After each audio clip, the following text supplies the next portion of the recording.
What's up, Trekkies?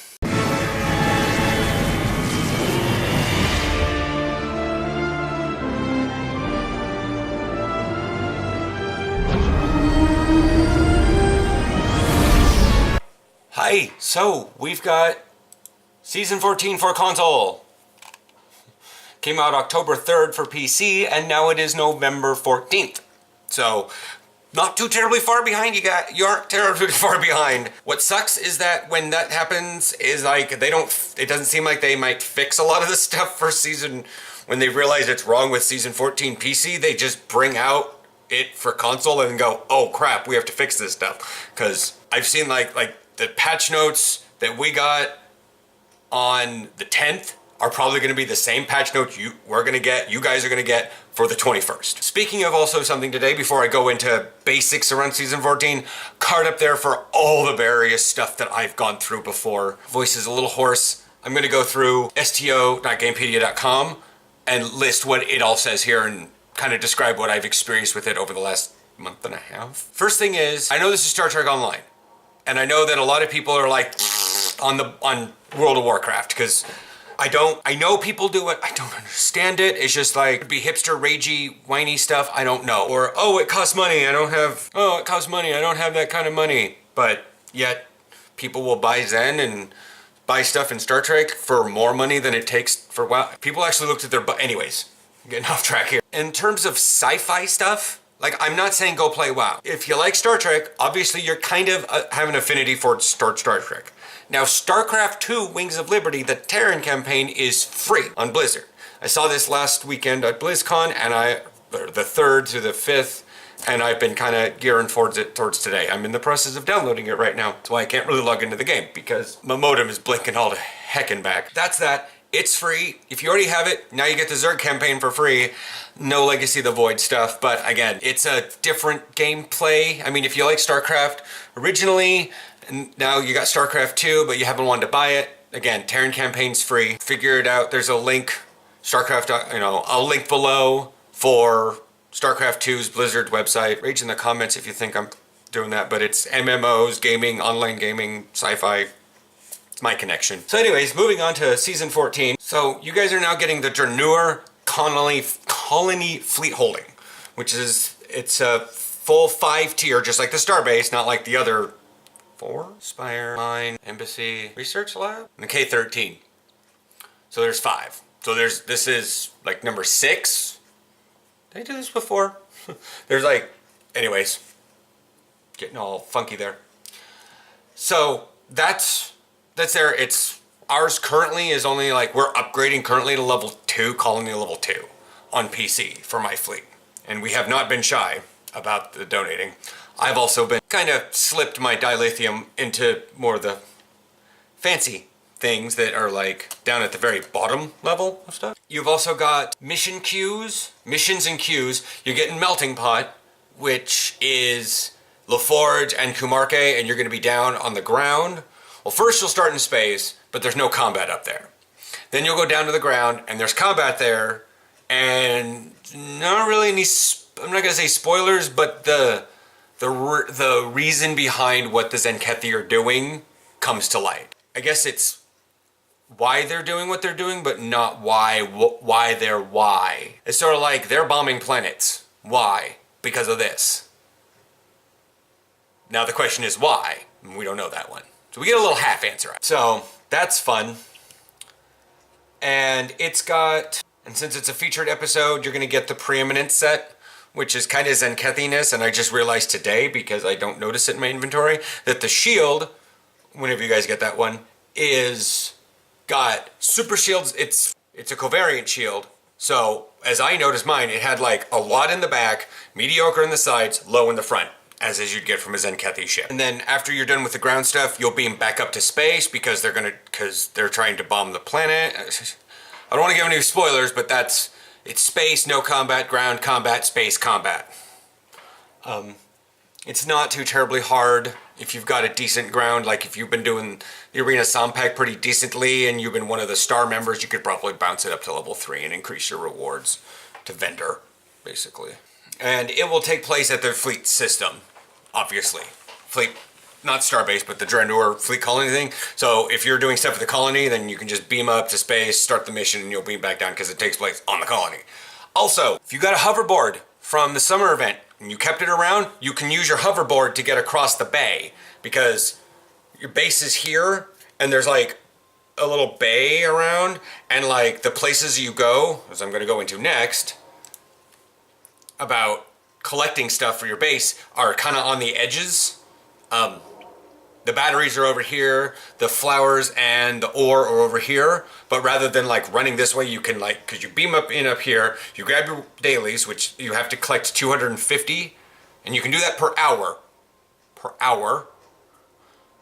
and then you just hop on your board and you zip straight across here, and you go across here, and you're really done on the ground anyways for a little while because there's nothing down there, so you can just beam up. What I'm saying is you don't have to run around this giant map. You can use your hoverboard. If you don't have a hoverboard, maybe you can go pick one up. If you don't, sorry. So that's that. Now, your colony holding is going to have a coffer. When you're looking at the normal screen, how it says like holdings to the leaderboard, such and such, provisions, coffers at the end. That allows you to put any of these things you get, like the battery, the ore, and the luxury provisions. You can put them in there and get your fleet credits. So you don't have to hold on to these things endlessly for waiting for a fleet project to come up. Now a fleet leader is going, or a fleet, whoever has the ability to, will have to click and use those on the fleet projects. So that's a benefit there. So you can build these things up and you don't have to worry about it, and someone else can come in and be like, oh, well, we got a new project. It needs 3,000. Look, the coffer has 12,000. Let's just take some out of the coffers. And allows you to still put your stuff in and get fleet credits without having to wait for a project to open up. It's really cool, but it doesn't work for the rest of it, like dilithium and energy credits and expertise. And now for the missions, the queues, you have Draenor Beach Assault, which you start out, it's ground, you start out on the colony base. Now this is the mission base, so it's fully built. It's not yours, it's fully built. And there's one on the ground floor, one on the medium floor, one on the top floor. You're in 2 teams, Alpha and Beta, and really all you have to do is protect one of them. You can try to protect all 3. If you're at a low difficulty, easy, you might be able to do it, but when I do it at advanced, so that I'll explain why in a second, is that you can really only protect 1 or 2. Hint, use commanding presence. Everybody's got it, threatening presence, because they're going to want to shoot the consoles that they're trying to kill. But if you shoot them, you draw aggro, and they're not going to try to shoot the consoles anymore. This is beneficial later, but basically you're trying to just hold off and keep one of those things alive before Jordy gets the whole shield up around the colony. After that, Alpha and Beta team gets split up, and Alpha goes this way, Beta goes this way, or either one. I'm mirroring wrong. And you have to go and you kill all the Zenkethi coming up, you activate transport inhibitors, and then you hold them off. And try not to get, and the ships will come in and bomb, and they'll shoot the transport inhibitors. This is where threatening stance comes in. Shoot the ship, and the ship will start shooting you. Also, you can heal the transport things. I'm not sure if a medical generator will, but I know a direct heal will, because I have the Task Force Omega, and I've used it on that and had them gain a bit of health. I haven't actually put on a triage or anything to see if it does, but... And then that's basically that. Draenor Gauntlet is in space. There's 3 big satellites that are supposed to defend the planet, and then they've got 4 satellites that defend the power satellites. Random enemy, because everybody's trying to attack apparently. So a random enemy will come in. I hate the Tholians on this one, and that will move out. You'll move forward from where you are at, and they're attacking right in front of the middle one. Then you turn on all the shield, then you turn on all the satellites that protect it, and there's 12 of them, and you can usually do that in the amount of time. And then 2 come in from the sides. Nobody attacks the middle one. And you defend both of those sides. Now these satellites will shoot, but they also take damage. So, and if they get damaged, they get the little green smoke coming out of them, you repair them, cool. But things will just keep coming. So static AoE, like Gravity Well, is really good, or if they warp in, throw a Tychon's Rift on it. I'm a science vessel, so I know how to do this stuff. because then the next, and if you blow them up really fast, the next ones come in and they're right on top of a Titan's Rift. And if things get too close, if you happen to have a projected singularity, Kamehameha, you could pull everything back. When that ends, you come back and you upgrade the shields based on your specialization. Now, I've had people in team chat complain that science officers shouldn't upgrade because they just happen to get a tachyon beam. The satellites will learn tachyon beam and a 15-kilometer tractor beam, which is good because it holds things still. And when they're holding still, they don't have moving defense. Cool. And then passive tachyon beams, just shooting things and just draining shields, is awesome. Tactical gives beam fire at will, torpedo barrage, and something else. And then engineering, if they upgrade it, because you only upgrade the satellite with one thing. So it's not like you can do all three. And if the engineering does it, they bring up that green shield, like an actual physical barrier. And it's nice, but it doesn't work very well.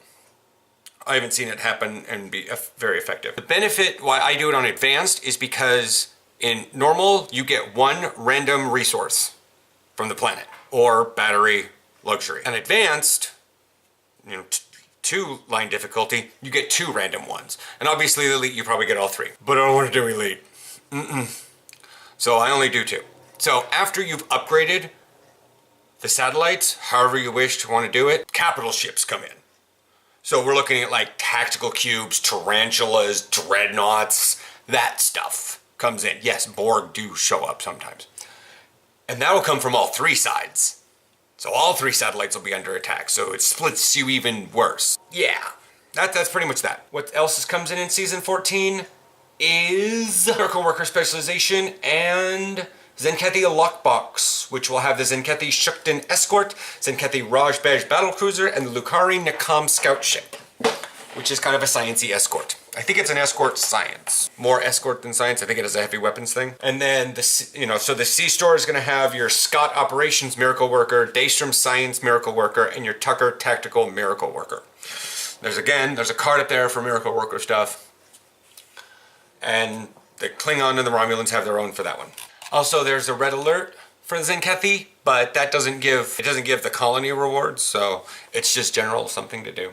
I mean, it is dilithium ore. There's no difficulty for it, so it's just something to do and kind of waste time on. Base marks, 25 of choice. Bonus marks depending on number of ships saved. X number of ships times 2 marks. Normal queue. R&D. So that's up with that. I don't do the Zenkethi one. I already did all my stuff on Melting Pot. What else news for console? Oh, let's talk about their week 1 rewards for that. And apparently faction starter packs. Offering 3 brand new faction starter packs with the PlayStation in the PlayStation Store and the in-game C-Store on Xbox One for $10. You can get your hands on all of these ships and gear you'll need to get started with one of the Star Trek Online's 3 factions, including 12 inventory slots, 12 bank slots, a board bridge officer, 13 pieces of Mark II very rare space gear, 7 pieces of Mark II very rare ground gear, and 1 small experience boost. But that's not all. With Federation Starter Pack, you'll get a Tier 1 Constitution class ship. Romulans, Tier 1 Tavaro Light Warbird. And for Klingons, you get a Tier 1 Baralf... Gag when I say that word. Bird of Prey. So for $10, I think that's a savings. I haven't actually done the math on it, but that's that. What do we got for PC? I don't think we have I think it's just a patch notes of like, we screwed up a lot of things. Resolved an issue with the skill UI that would occasionally cause a crash. Resolved an issue where expedient care and expedient repairs were not functioning as executed. Resolved an issue that caused colony upgrade transwarp 2 project to not accept the correct types of duty officers. Alright. All special requisition choice pack tier 6 promotional ship choice. Holy crap! Items will now be bind on pickup. The ship packs obtained by opening these packages may still be freely traded. Cool. I will chat with you guys next week and we'll go over week 2 rewards for you guys and whatnot. If you have any questions about season 14 that I didn't cover or is not covered in one of the videos above, chat me up. Bye.